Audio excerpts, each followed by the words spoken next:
and welcome to the channel. Today I want to bring to you this idea to recreate the classic rock synth intro from Mr. Crowley by Ozzy Osbourne, using only hardware synths and MIDI to orchestrate all the sounds that were used to create this masterpiece. This video will be roughly divided into two main chapters, in which first I will present you my hardware and MIDI setup to play this intro live, and in the second part I want to focus in the sound design for recreating Mr. Crowley's bass line on the Mini Moog. So without further ado, let's jump into it.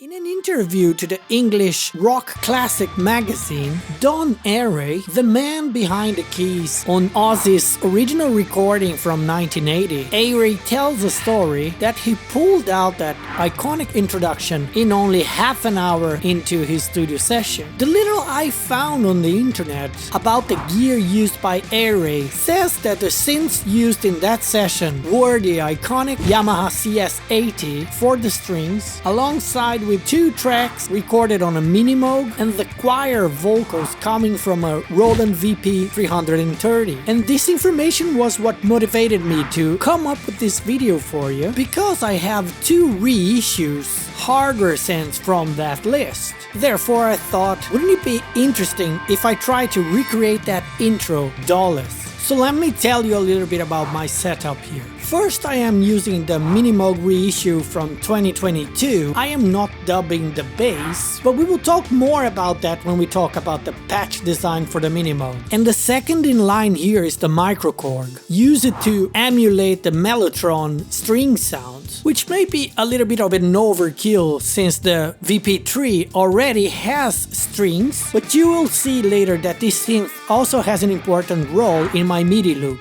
Then the third in line is the Roland VP3 Boutique, a reissue of the iconic vocoder VP330, used to create the choir singing sound. And last but not least, I have the Ob6 to be my pipe organ sound, because this is how I hear what the Yamaha CS80 was playing in the original recording. The Ob6 is also the centerpiece of my MIDI loop, since it has a MIDI through output.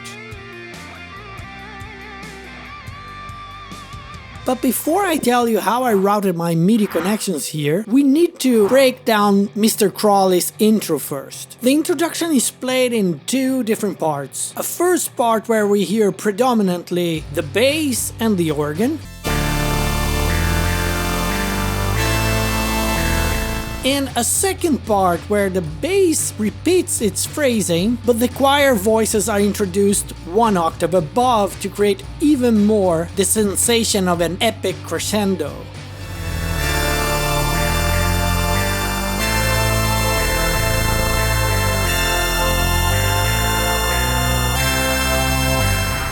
So the idea here was to make my MIDI setup in a way in which I could play the first part only with the organ and the bass, and then be able to play the second part now with the choir overlaid on top of my organ and bass. And the trick here is to use the MIDI through interface that I have in the Ob6. Let me explain. With the Mini Moog here, it's simple. I'm simply sending audio out to my mixer. If I wanted, I could actually take the MIDI out from the Mini Moog to dub the Mini Moog with another synth, but I thought I had enough layers for that example already. So as I mentioned before, the Ob6 is here to replace the Yamaha CS80 doing our organ sound, and I have connected the MIDI out from the Ob6 into the microKorg. And the microKorg has a double function in my setup, first being the strings emulating the mellotron, but secondly also working as a MIDI controller to do the transition between the organ, solo and the choir.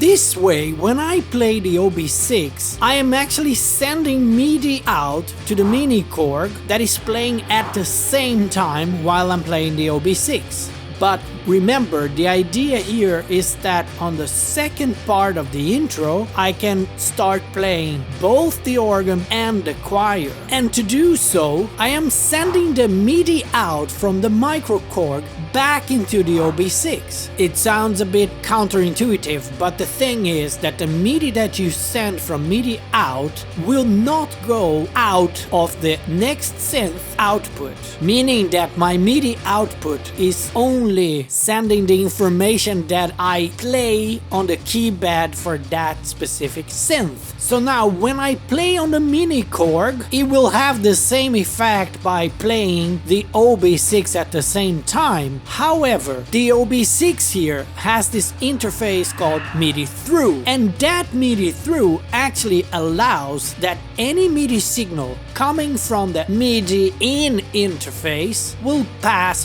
through, and on the MIDI through here from the OB6 I'm actually sending the signal to the VP03. Therefore, when I play the microKorg, this will not only play the OB6, but it will also play the VP3 at the same time. And this will solve the problem. However, I must confess that it's challenging enough to play one hand in each synth. But for me, the hardest thing was to actually jump from a regular sized keypad into the micro keys on the microKorg. And not only that, the velocity sensitivity for each keypad was also slightly different. In a way, the micro keys were much more sensitive to velocity than the full-sized keypad. But with a bit of practice, it is possible to perform this orchestration without too much of an effort.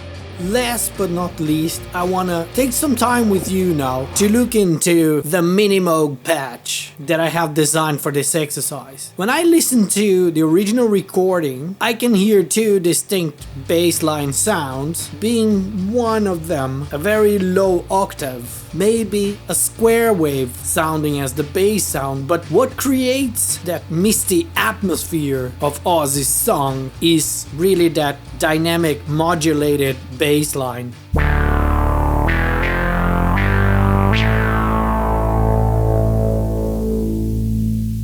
And this sound is made out of two main ingredients. But before we talk about these ingredients, let's have a look here into what this sound is made by looking at our sound sources. This patch is made out of 3 oscillators. For the fact that for my live version here, I don't have the Moog dubbed, creating that low frequency sound that we hear in the main recording. Therefore, I'm making use of the 3 oscillators for this arrangement. My first oscillator here is tuned to 16 feet and it's a sawtooth waveform. My volume is roughly there on the Mini Moog on number 7, but what will create that foundation for my sound that you get from the 2 Mini Moogs on the original recording will be my second oscillator, this one tuned to 32 feet. Also as a sawtooth, and for this one my volume is around 8.5. Last but not least, to create even more dynamic range there, my third oscillator is tuned into 8 feet, also saw, and my volume is around 7.5. I am not making use of pitch modulation, at least not here from my controller session. What I'm using here, it's actually a bit of glide. So my glide trigger here is set to on and my glide time is set to 5.5. And that's what will give us that movement, mostly when we're switching octaves there.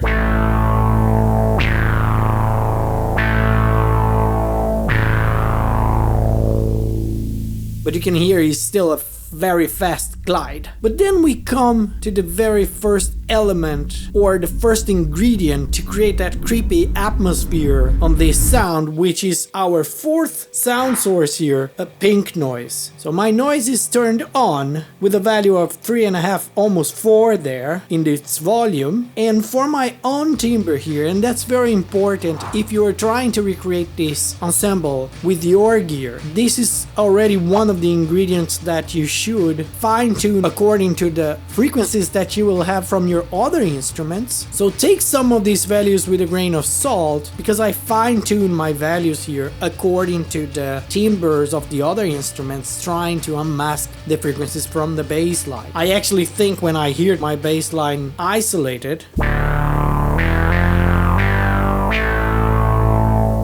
that I still lack some cut on the high end here. I think the original sound is more muffled around the mid region there, even maybe with a high pass filter in post-production. However, with the instruments I have around me here, this was a very good setup for me. But now we are done with the sound sources here. Let's talk a little bit about our second main ingredient, which is the modulation of the filter there. The basic effect that we are looking for here is this Y effect.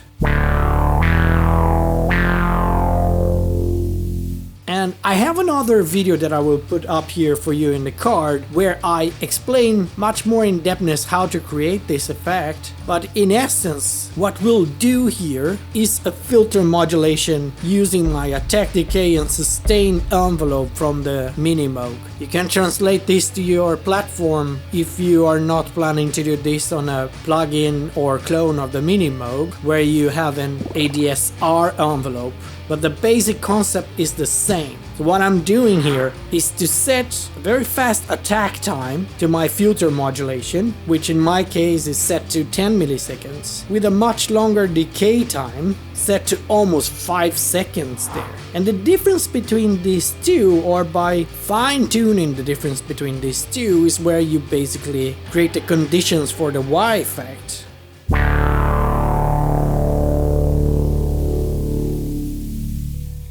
But the second main element here to guarantee to get your effect running, it's actually the filter resonance, or in the case of the Mini Moog, the emphasis. But before going to the upper row there, my sustain level here is set to 6, and this basically sets the higher level of my filter modulation there, alongside with the amount of contour, which will be how much this envelope here is influencing my cutoff frequency on my low pass filter. And the amount for the contour there is set to 6 in my case. Now going right to left here, my emphasis is set to 5, and remember to have a high value for your resonance there, because the sweeping of this value is what will give you, alongside with the modulation of the cutoff frequency, is what will give you the Y effect.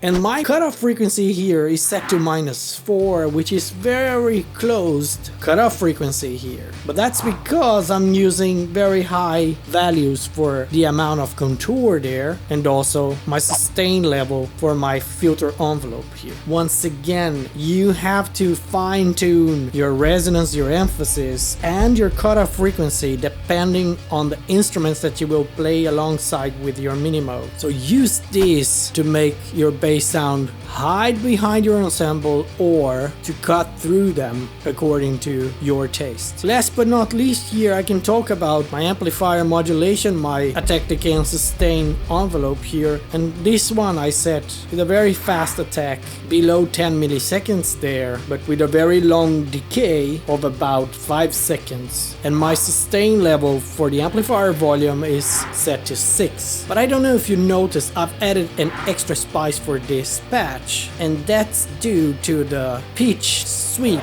that Don does between part 1 and part 2. Since I don't have a slider like on the Yamaha in the Mini Moog, what I decided to do was to actually route my keyboard aftertouch to my cutoff frequency there. And that's how I got the effect at the end of every part where I do the filter sweep like this.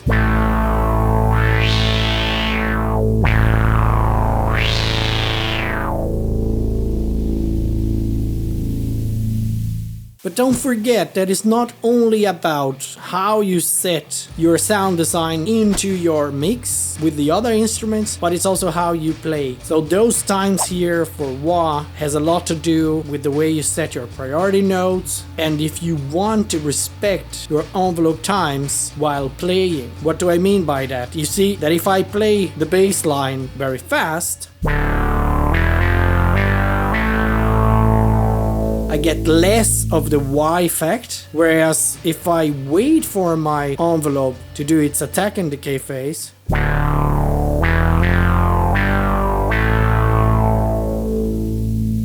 the effect is much more pronounced, and that's because I wanna unmask this noise sound to get that airy sound that creates the horror movie thriller sensation.